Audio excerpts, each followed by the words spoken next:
আসো আমরা লাস্ট ক্লাসে কি করছিলাম?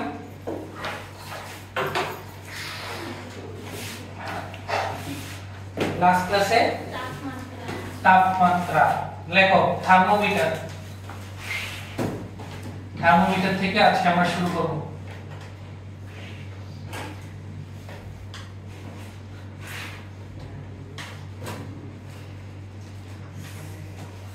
ঠিক আছে, লেখো আমরা শুরু করব হচ্ছে থার্মোমিটার।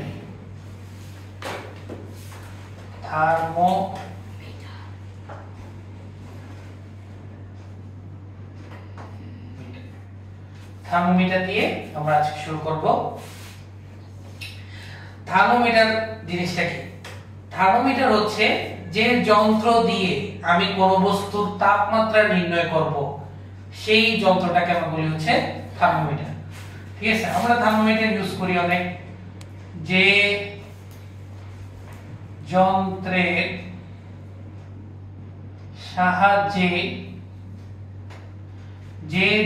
সাহায্যে কোন বস্তুর তাপমাত্রা নির্ণয় করা হয়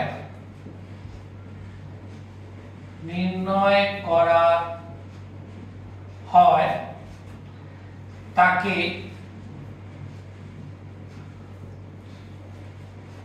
থার্মোমিটার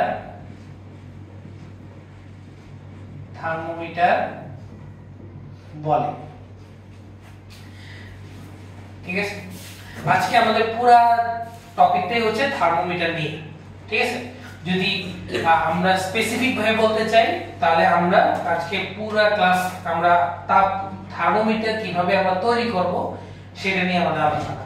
ঠিক আছে, তো আমরা কোনো বস্তুর বা কোনো কিছু, মানুষের, বস্তুর, যে কোনো কিছু আমরা যদি টেম্পারেচার মাপতে চাই তাহলে আমরা সেটা মাপবো কি দিয়ে? থার্মোমিটার দিয়ে। ঠিক আছে, আচ্ছা এখন আমার কাজ হচ্ছে আমি একটা থার্মোমিটার তৈরি করব। কি করব? থার্মোমিটার আমি একটা তৈরি করব। থার্মোমিটার তৈরি করার জন্য বেসিক কিছু আমার কনসেপ্ট জানতে হবে। যেমন আমরা আজকে জানবো হচ্ছে তাপমাত্রিক পদার্থ ও তাপমাত্রিক ধর্ম। এই দুইটা টপিক আমাদের আজকে জানতে হবে। লেখো হেডলাইন দাও, তাপমাত্রিক পদার্থ, তাপমাত্রিক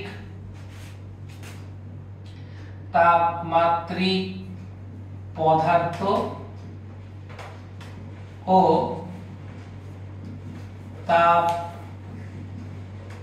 তাপমাত্রিক ধর্ম।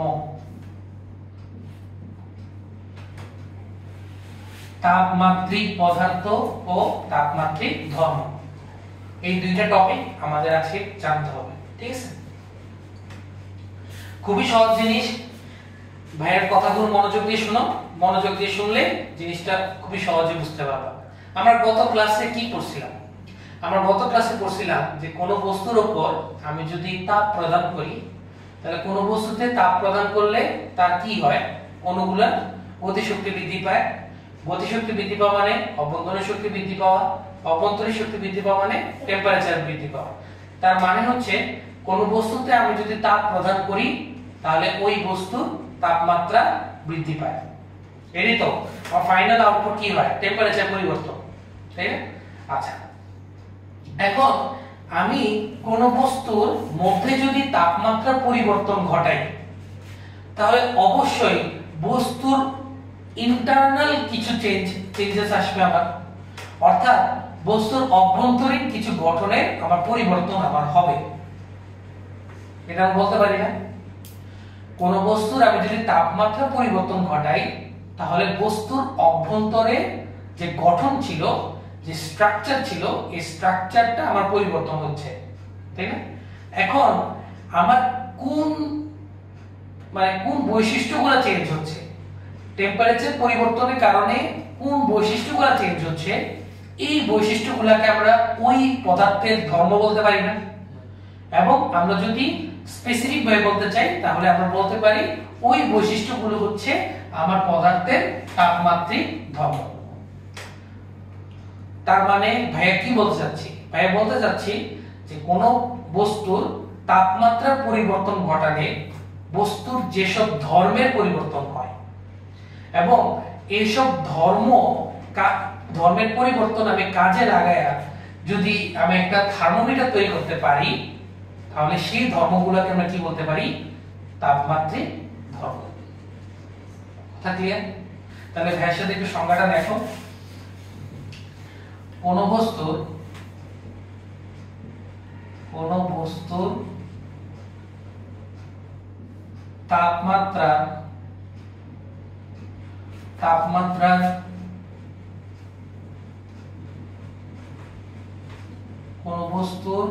তাপমাত্রার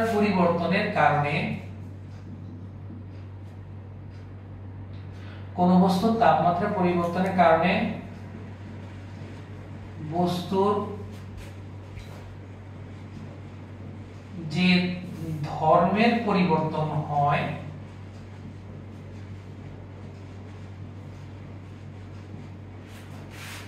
এবং যেসব পরিবর্তন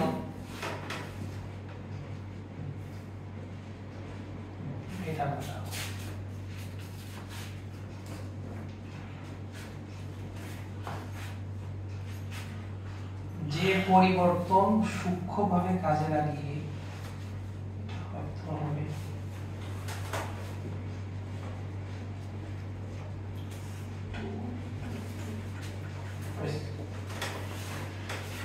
এবং যে ধর্মের পরিবর্তন লক্ষ্য করে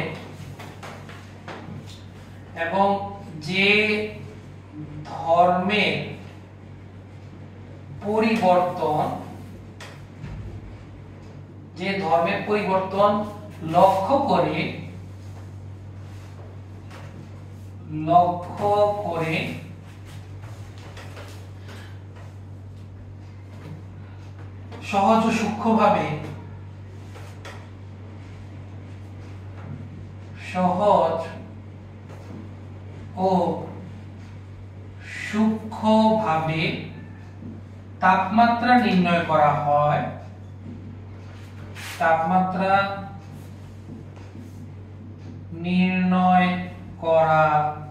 হয়,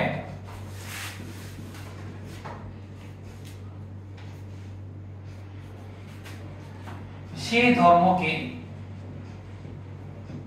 ওই বস্তুর তাপমাত্রিক ধর্ম বলে। কোন বস্তুর তাপমাত্রার পরিবর্তনের কারণে বস্তুর যে ধর্মের পরিবর্তন হয়, আর যে ধর্মের পরিবর্তন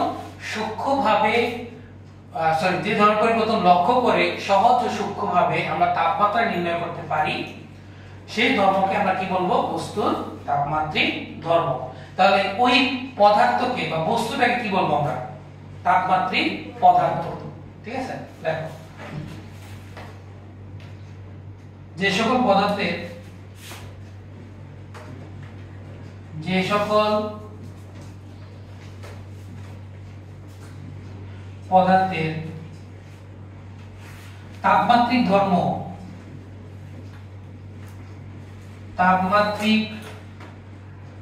ধর্ম ব্যবহার করে থার্মোমিটার তৈরি করা হয়,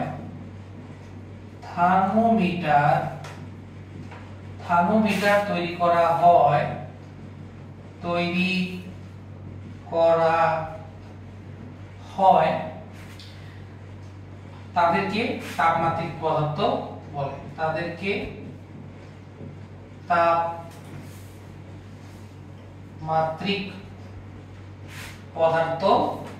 তাপমাত্রিক পদার্থ বলে। দেখো, সমস্যা থাকলে ভাইকে বলো।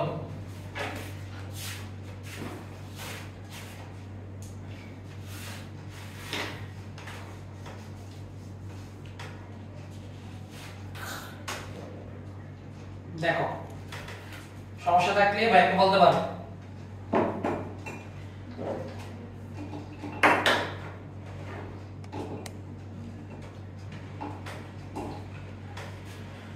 যে সকল পদার্থ ব্যবহার করে আমি কি করব, থার্মোমিটার তৈরি করব, তাদেরকে আমরা কি বলবো, তাপমাত্রিক পদার্থ। ঠিক আছে। আচ্ছা, তাহলে আমাকে এই যে আমরা যে কোনো পদার্থের যখন আমি থার্মোমিটার তৈরি করব, মনে করো সামথিং আমি এখন তো আমাদের কাছে ডিজিটাল থার্মোমিটার আছে, তাই না? আমরা যে কোনো আমাদের জ্বর থাকে তাহলে আমরা ডিজিটাল থার্মোমিটার আমাদের মান চলে আসে, তাই না? তো আগের কালে এরকম ছিল না। আগের কালে আমরা তখন বেশিরভাগ পারদের থার্মোমিটার আমরা ইউজ করতাম। তো পারদের থার্মোমিটার যখন ইউজ করতাম তখন ওই পারদ জিনিসটা তাহলে কি হবে, তাপমাত্রিক পদার্থ। এবং পারদে যখন টেম্পারেচার রাইজ করত, মানে তাপমাত্রা যখন পরিবর্তন করত, বৃদ্ধি করত, তখন পারদের যে উচ্চতা থাকতো, পারদের নরমাল উচ্চতা কত, 76 সেন্টিমিটার। আমরা পড়ে আসছি না বায়ুমণ্ডলীয় চাপে কত সেন্টিমিটার, 76। তাহলে টেম্পারেচার যখন পরিবর্তন হইতো তখন এই 76 সেন্টিমিটার পরিবর্তন হয়ে যেত। টেম্পারেচার বাড়লে উচ্চতা 76 থেকে বেশি, আর টেম্পারেচার কমলে উচ্চতা 76 থেকে কম। তাহলে খেয়াল করো, টেম্পারেচার পরিবর্তনের কারণে পারদের কি পরিবর্তন হচ্ছে, উচ্চতার পরিবর্তন হইতেছে না? তাহলে আমরা এটাকে তাপমাত্রিক ধর্ম বলতে পারি। আর পারদটাকে কি বলতে পারি, তাপমাত্রিক পদার্থ। আর যে থার্মোমিটার তৈরি করতেছি এটা কেন বলবো, পারদের থার্মোমিটার। তো সিমিলার ভাবে গ্যাস দিয়েও থার্মোমিটার তৈরি করা যায়, তারপরে তোমার রোদ রেজিস্ট্যান্স দিয়েও থার্মোমিটার তৈরি করা যায়। তো এগুলো এক এক ধরনের থার্মোমিটার, এবং এগুলো তৈরি করা হয়েছে কিভাবে, এই তাপমাত্রিক পদার্থের তাপমাত্রিক ধর্ম ব্যবহার করে। কথা বুঝা গেছে? তাহলে ভাই একটা ছক করে দিব, ছকের মধ্যে সব থার্মোমিটার, তাদের তাপমাত্রিক পদার্থ আর তাদের তাপমাত্রিক ধর্ম উল্লেখ থাকবে। ঠিক আছে, দেখো তো আমাদের শেষ। তাহলে একটা ছক করবা, হ্যাঁ সবাই একটা ছক করবা, একটা ছক। ঠিক আছে, ছক করলাম। তো এটা হচ্ছে আমার থার্মোমিটার। আমরা কোন ধরনের থার্মোমিটার তৈরি করব, সেটা হচ্ছে তাপমাত্রিক পদার্থ, আর এটা হচ্ছে আমার তাপমাত্রিক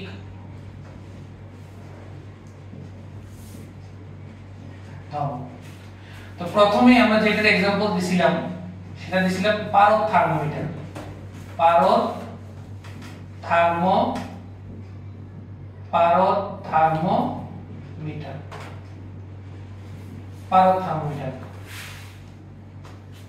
তো পারদ থার্মোমিটারের তাপমাত্রিক পদার্থ কোনটা হবে, অবশ্যই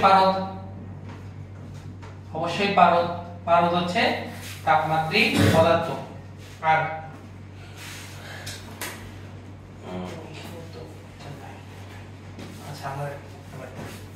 তো তাপমাত্রিক ধর্ম কি হবে, পারদ স্তম্ভের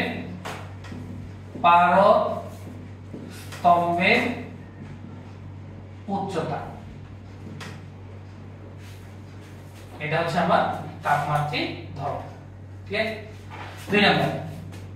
দুই নাম্বার হচ্ছে গ্যাস থার্মোমিটার। গ্যাস, এটা হচ্ছে দেখি গ্যাস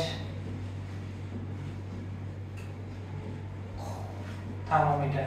হ্যাঁ, তাহলে গ্যাস থার্মোমিটারের তাপমাত্রিক পদার্থ কি হবে, অবভিয়াসলি গ্যাস। তাহলে গ্যাস হচ্ছে আমার তাপমাত্রিক পদার্থ। আর তাপমাত্রিক ধর্ম হচ্ছে নির্দিষ্ট তাপমাত্রায় গ্যাসের চাপ।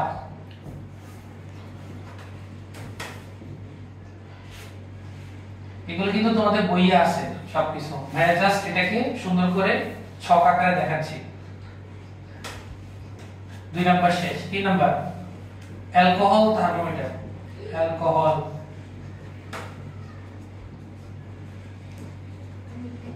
অ্যালকোহল মানে মদ না, ঠিক আছে? অ্যালকোহল অনেক কিছু হইতে পারে। তোমরা তো এখনো ক্লাস 10 এ ওঠোনি। 10 এ তোমাদের জৈব রসায়ন একটা চ্যাপ্টার আছে, কেমিস্ট্রি জৈব রসায়নে তোমরা অ্যালকোহল নিয়ে পড়বা। ঠিক আছে। অ্যালকোহল থার্মোমিটারে অবশ্যই তাপমাত্রিক পদার্থ কি হবে, অ্যালকোহল হবে। অ্যালকোহল অ্যালকোহল হচ্ছে তোমার তাপমাত্রিক পদার্থ।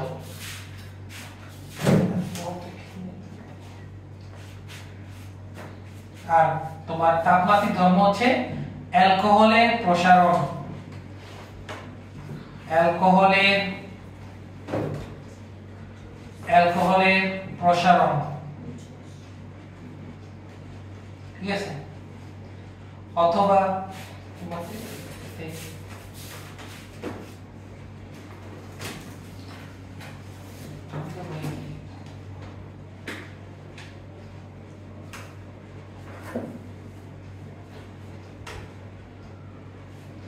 আচ্ছা অ্যালকোহল তোমাদের দিছে, হ্যাঁ তরলের প্রসারণ, ঠিক আছে। অনেক নানান বই নানান তাপমাত্রিক ধর্ম দিয়ে উল্লেখ করছে, ঠিক আছে। তোমাদের বই অনুযায়ী লিখতেছি। তো এটা গেল 3 নাম্বার। 4 নাম্বার হচ্ছে আমার রোদ থার্মোমিটার। রোদ থার্মোমিটার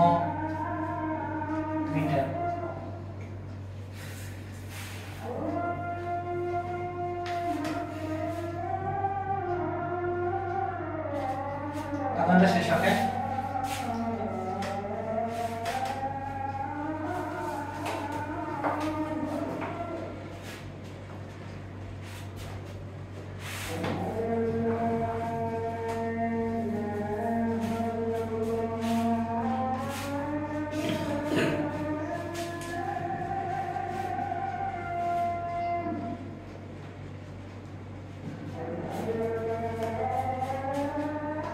আচ্ছা থাম্বনেল বানাবো কবে?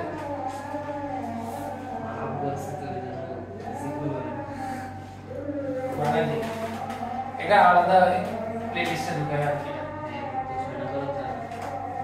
এটা প্রথম একদম ফার্স্ট ওই আগে ক্লাস তো করি না, দেখো আগে ক্লাস করি ওটা এত ইম্পর্টেন্ট না আছে, ঠিক আছে। সেকেন্ড ক্লাস এর নাম দিয়ে ক্লাস এটা ফার্স্ট ক্লাসের নাম দিও, প্রথম থেকে শুরু হবে।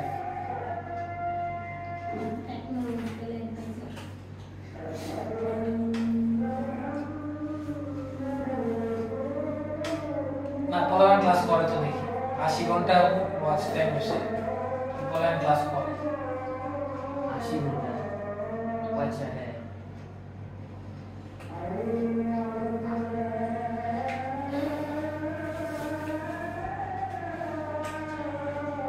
আজকে তেমন কিছু পড়াই নেই।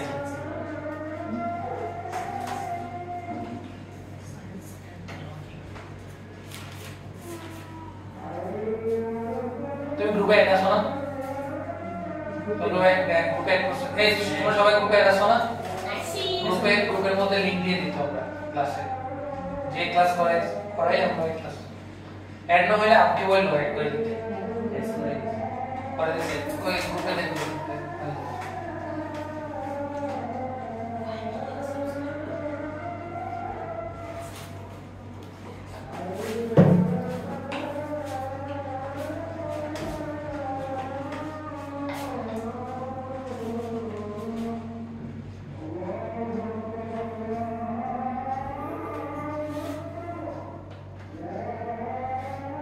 আচ্ছা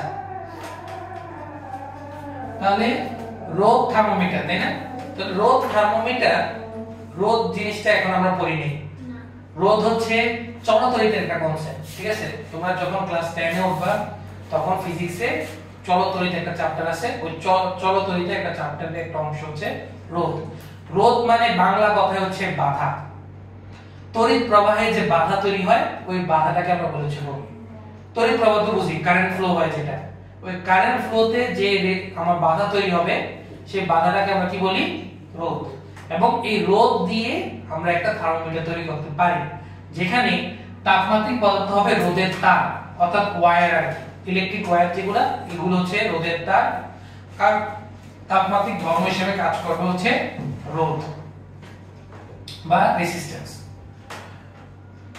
তাপমাত্রা যত বাড়বে বাধা তত বাড়বে, তাপমাত্রা যত কমবে বাধা তত কমবে। তো এই জিনিসটা তোমরা আপাতত একটু মুখস্থ করবা। এখানে এই যে দেখবা যে রোদ থার্মোমিটার আমরা চলতরিতে আমরা এটা পড়তেছি, ঠিক আছে। আর কি আছে? গ্যাস হইলো, পারদ হইলো, আর কি আছে কিছু? আচ্ছা থার্মোকাপল আছে, দেখো 5 নাম্বার থার্মোকাপল, এগুলো মুখস্থ জিনিস।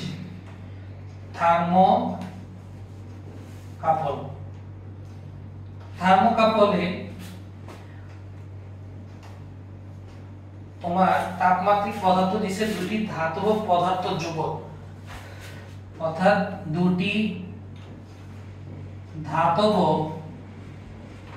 পদার্থ যুগল, ঠিক আছে। আর তাপমাত্রিক ধর্ম দিছে তাপীয় তড়িৎচালক শক্তি, এটা কিন্তু তোমাদের বইয়ে আছে, তাপীয় তড়িৎচালক শক্তি। এই ছকটা তোমরা জাস্ট মুখস্থ রাখবা, ঠিক আছে। এগুলো তোমরা দেখবা থার্মোকাপল কি, তারপর রোদ থার্মোমিটার, অ্যালকোহল থার্মোমিটার, এগুলো আস্তে আস্তে আমরা সব কিছু পড়বো। আপাতত এগুলো মুখস্থ, এগুলো তোমার এমসিকিউর জন্য খুবই ইম্পর্টেন্ট, তোমাদের পরীক্ষায় এমসিকিউ তে এগুলো আসবে।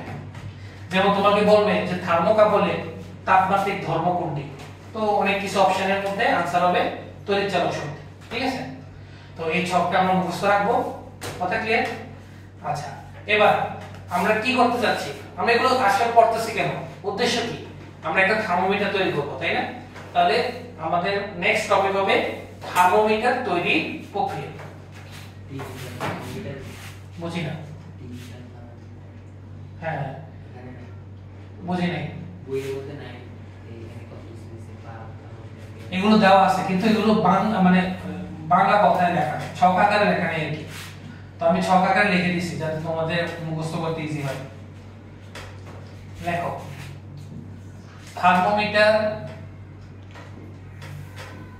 থার্মোমিটার তৈরির প্রক্রিয়া, থার্মোমিটার তৈরির প্রক্রিয়া, ঠিক আছে।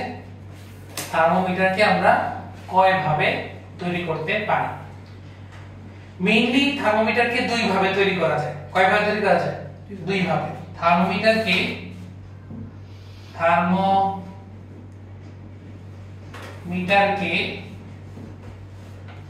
দুই ভাবে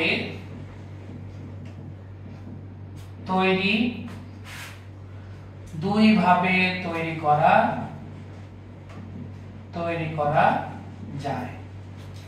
এক নাম্বার, একটি স্থির বিন্দু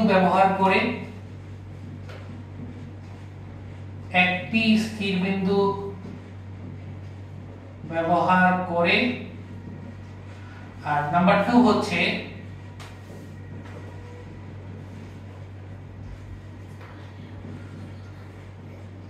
দুইটি স্থির বিন্দু ব্যবহার করে।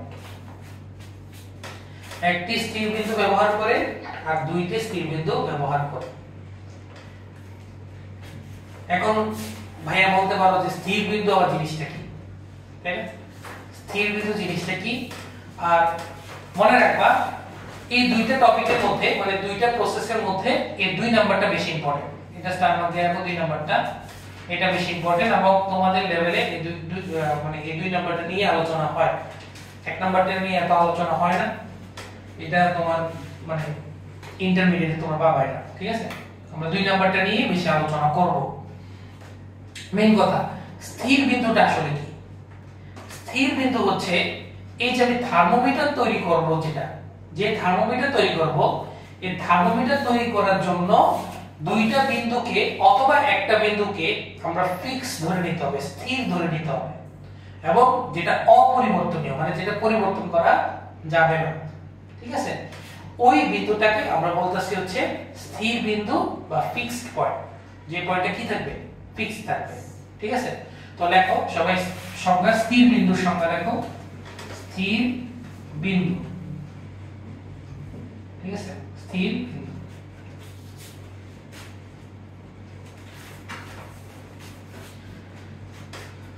লেখো তাপমাত্রা স্কেল নির্ধারণের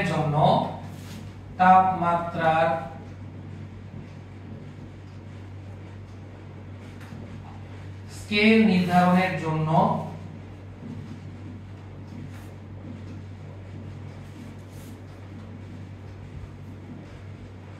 নির্ধারণের জন্য থার্মোমিটারে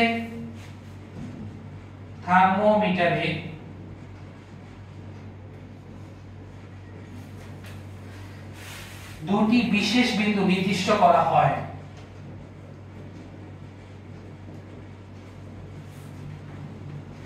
দুটি বিশেষ বিন্দু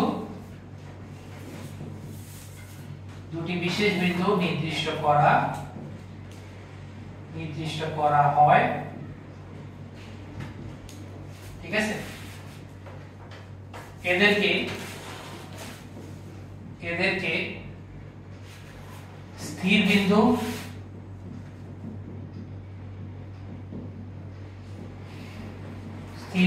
ইংলিশে আমরা এটাকে বলি হচ্ছে ফিক্স পয়েন্ট।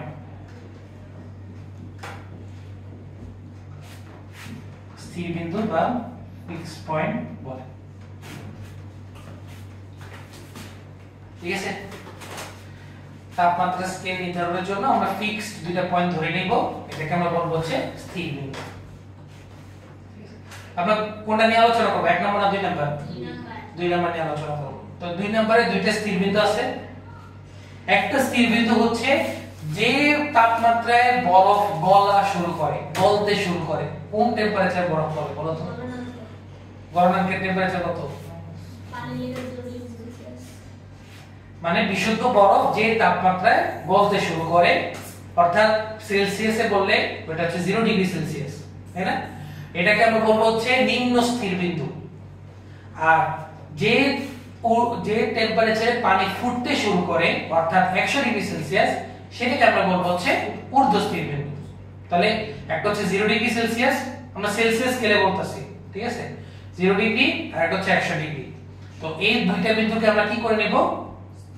ফিক্স করে নেব বা স্থির ধরে নেব, ঠিক আছে। তাহলে আমরা 2 নাম্বার দিয়ে যেহেতু আলোচনা করতেছি, প্রথমে আসবে নিম্ন স্থির বিন্দু বা এটাকে আমরা বলতে পারি বরফ বিন্দু, বা এটাকে আমরা বলতে পারি মেল্টিং পয়েন্ট।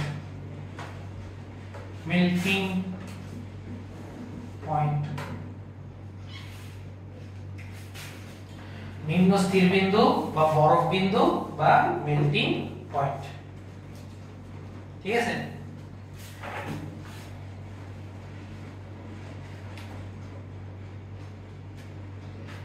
দেখো সবাই, যে তাপমাত্রায়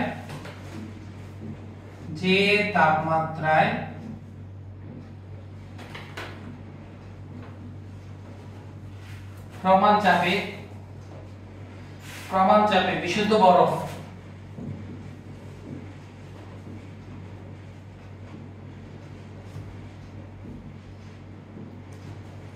গলতে শুরু করে,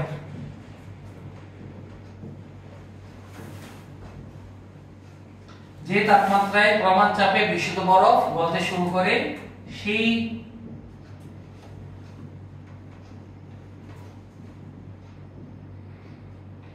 সেই তাপমাত্রাটাকে আমরা কি বলবো? নিম্ন স্থির বিন্দু বলে, ঠিক আছে। একে m দ্বারা প্রকাশ করা হয়, m দ্বারা প্রকাশ করা হয়, একে m দ্বারা প্রকাশ করা হয়।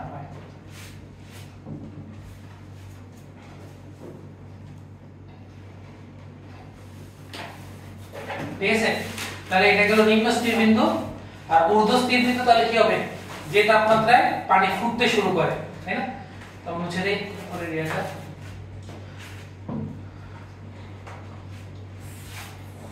আর এখন আসবে ঊর্ধ্ব স্থির বিন্দু। ঊর্ধ্ব স্থির বিন্দু, অথবা এটাকে আমরা বলবো হচ্ছে বাষ্প বিন্দু, অথবা এটাকে ইংলিশে আমরা বলবো হচ্ছে বয়লিং পয়েন্ট। কি পয়েন্ট? Boiling point. ঠিক আছে।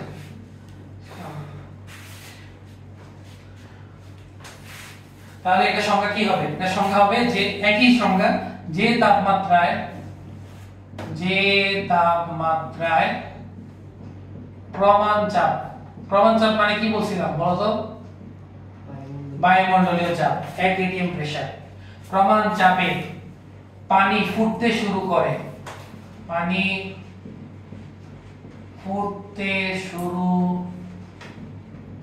করে, সেই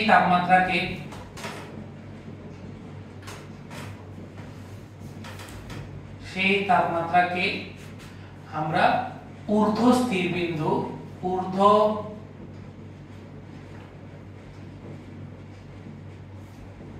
বিন্দু বা আমরা এটা কি বলি, এটাকে বয়লিং পয়েন্ট বলে। একে দেখো বয়লিং পয়েন্ট, তাহলে আমরা কি দ্বারা প্রকাশ করব? বি দ্বারা। একে বি দ্বারা প্রকাশ করা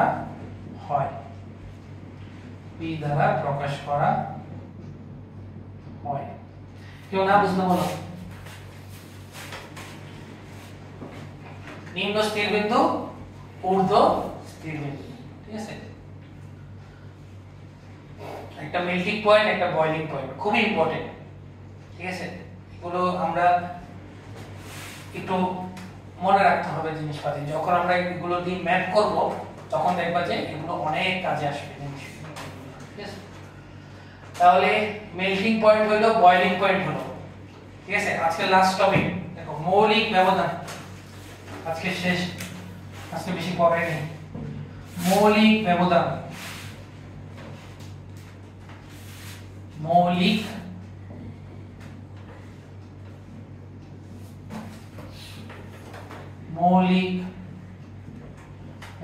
মৌলিক ব্যবধানকে আমরা n দ্বারা প্রকাশ করব। মৌলিক ব্যবধানকে আমরা কি দ্বারা প্রকাশ করব? n দ্বারা, ঠিক আছে? ব্যবধান মানে কি? ডিফারেন্স। কার ডিফারেন্স হবে? ঊর্ধ্ব স্থির বিন্দু আর নিম্ন স্থির বিন্দু মধ্যকার যে পার্থক্য সেটাকে আমরা বলি মৌলিক ব্যবধান। তাহলে ঊর্ধ্ব স্থির বিন্দু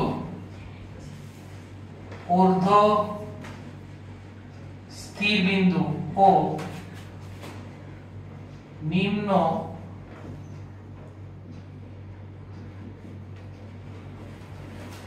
স্থির বিন্দু মধ্যকার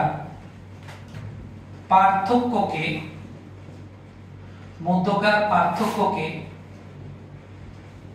মৌলিক ব্যবধান বলে। ঊর্ধ্ব স্থির বিন্দু ও নিম্ন স্থির বিন্দুর মধ্যকার পার্থক্যকে মৌলিক ব্যবধান বলে।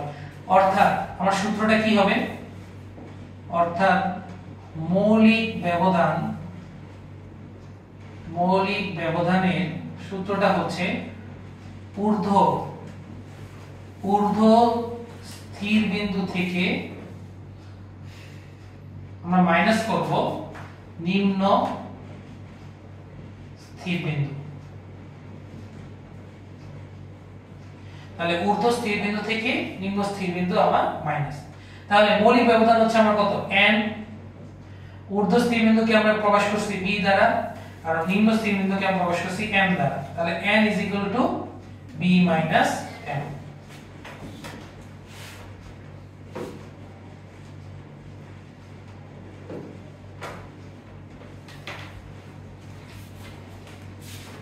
ঠিক আছে? কার কোনো সমস্যা আছে? তো সময় আছে।